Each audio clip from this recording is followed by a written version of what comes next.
Verse 4, உள்ளது 40 அனுபந்தம், supplement to 40 verses on reality given to us by Sri Ramana Maharshi.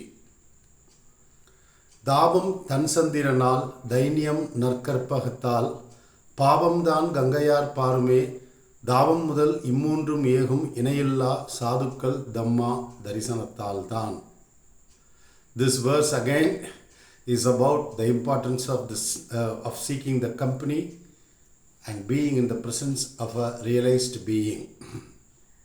Of course, verses 1 to 5 speak about this. Now, we should remember this verse was written maybe 1000 years ago. So, this is a saying, Dabam Tan Sandiranal. In the daytime, in the hot sun, we feel very hot. It is very sweltering. And those days electricity was not there, so air conditioner was not there. So he is saying that heat, its effect, its uncomfortable feeling will go once you get the cool light of the moon. Dabam Tansandiranal. Dainiyam Narkarpagatal. This is about poverty. It is believed that there is a tree called Karpagam, and it is said that it is there in the world of gods. I'm not sure about anything. So, if you go and worship that tree, the poverty in your life will go. Dainiyam Narkarpagatal. Pabamdan Gangayar Parume. You think you have committed several sins in life. These sins will go at once if you enter the river Ganges, which flows from the Himalayas. It is a very popular thing here in India, taking a dip in the Ganges.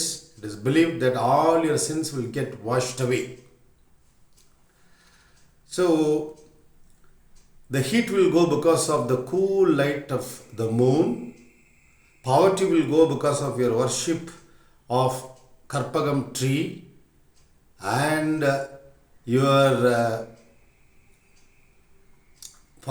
your sins will go if you take a dip in the holy river of the Ganges. தாபம் முதல் இம்மூன்றும் ஏகும் இணையில்லா சாதுக்கள் தம்மா தரிசனத்தால் தான். Now, if you experience the cool light of the breeze, it can remove the heat, but it cannot give you wealth. It cannot remove your sin. The same way, if you go and worship the tree, it can give you wealth, but it cannot remove the heat, or it cannot remove your sins. If you go and take a dip in the Ganges, it can remove all your sins, but it cannot give you wealth. But here it is said, all the three undesirable things will go. It will be removed. The moment you worship, the moment you get to see an enlightened being.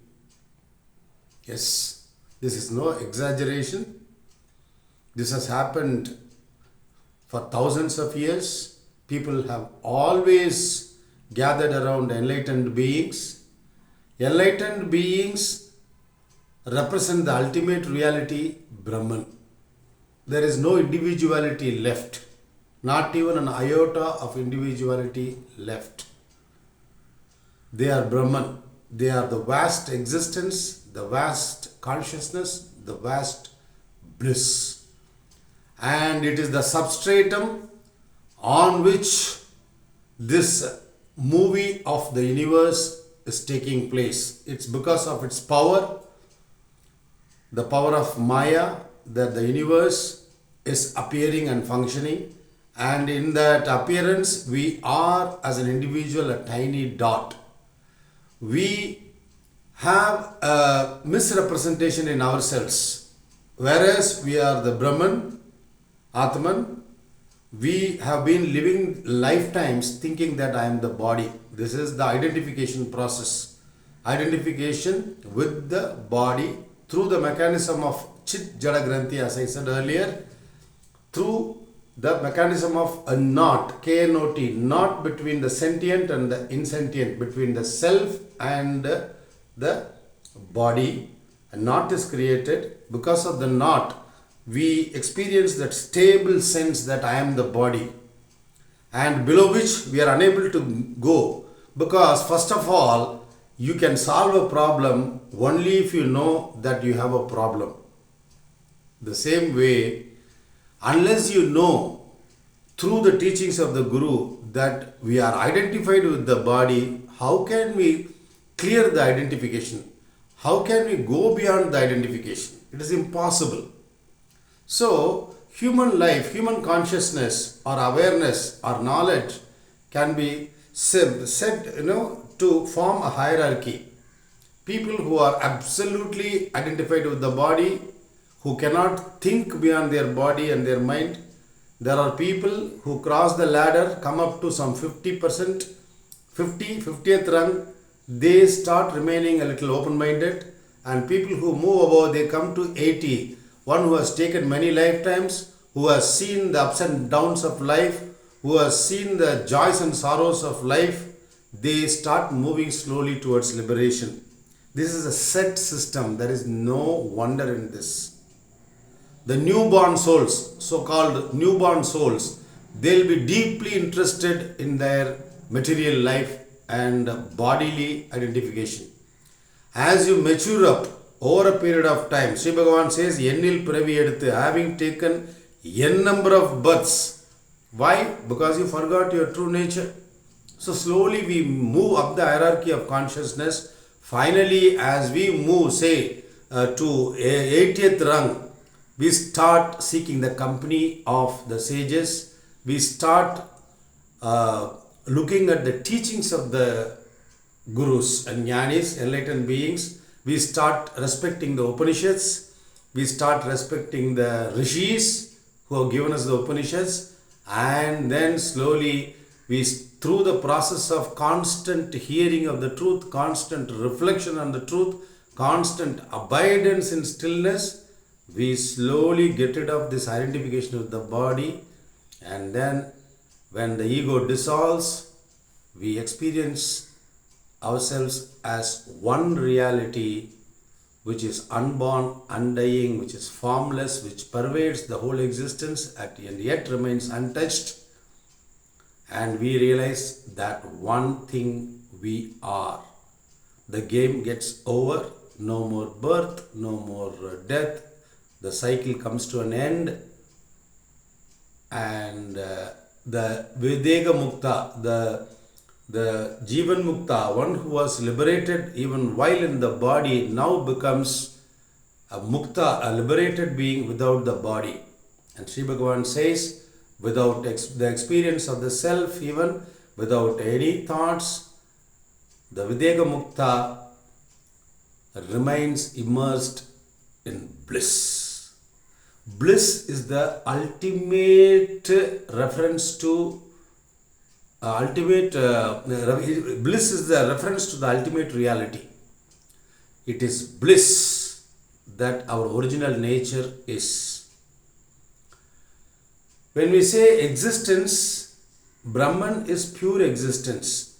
When it enters this body, this upadhi, we get reduced to the size of the body, and we long for that existence, constant existence. That is why we long for long life.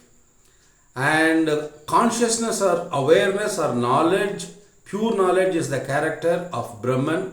When Brahman enters this body and gets reduced, we start looking out for knowledge from outside world. That thirst for knowing comes from our original nature of our knowingness or knowledge itself. It is not knowledge of any object, any subject. It is pure knowledge. And since bliss is the original nature of Brahman, our original nature, when we get identified with the body, we start looking for happiness, bliss through material objects and human bodies. This is the predicament. So, we can solve all problems, seek the company of a guru, study what he has said, practice sufficiently.